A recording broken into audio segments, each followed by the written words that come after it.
श्री दुर्गा सप्तशती षष्ठम अध्याय। ध्यानम। मैं सर्वज्ञेश्वर भैरव के अंत में निवास करने वाली परमोत्कृष्ट पद्मावती देवी का चिंतन करता हूँ। वे नागराज के आसन पर बैठी हैं। नागों के फनों में सुशोभित होने वाली मणियों की विशाल माला से उनकी देहलता उद्भासित हो रही है। सूर्य के समान उनका तेज है। 3 नेत्र उनकी शोभा बढ़ा रहे हैं।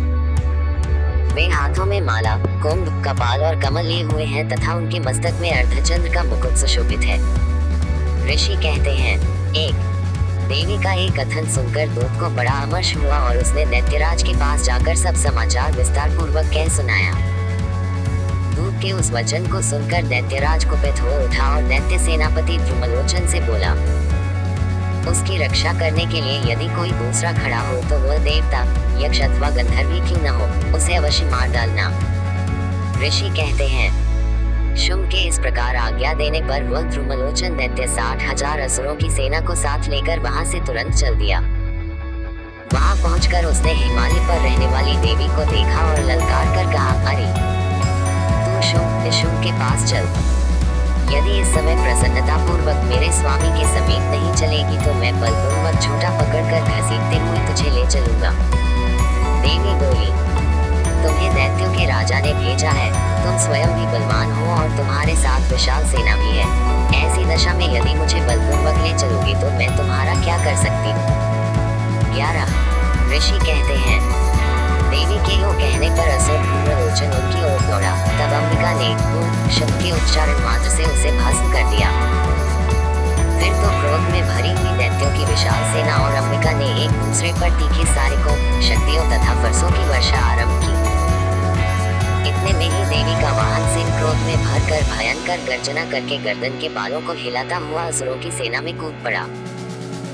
उसने कुछ दैत्यों को पंजों की मार से, कितनों को अपने जबड़ों से और कितने ही महादैत्यों को पटक कर और की दाढ़ों से घायल करके मार डाला। उस सिंह ने अपने नखों से कितनों के पेट फाड़ डाले और थप्पड़ मारकर कितनों के सिर धड़ से अलग कर दिए। कितनों की भुजाएं और मस्तक काट डाले तथा अपनी गर्दन के बाल हिलाते हुए उसने दूसरे दैत्यों के पेट फाड़कर उनका रक्त चूस लिया।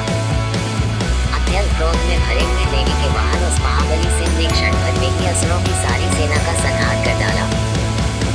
शुंभ ने जब सुना कि देवी ने द्रुमलोचन असुर को मार डाला तथा उसके सिंह ने सारी सेना का सफाया कर डाला, तब उस दैत्यराज को बड़ा क्रोध हुआ। उसका ओठ कांपने लगा।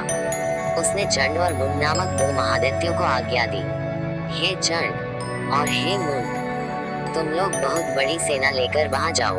उस देवी के झोटे पकड़कर अथवा उसे बांधकर शीघ्र यहाँ ले आओ। यदि इस प्रकार उसको लाने में संदेह हो तो युद्ध में सब प्रकार के अस्त्र शस्त्रों तथा समस्त आसुरी सेना का प्रयोग करके उसकी हत्या कर डालना।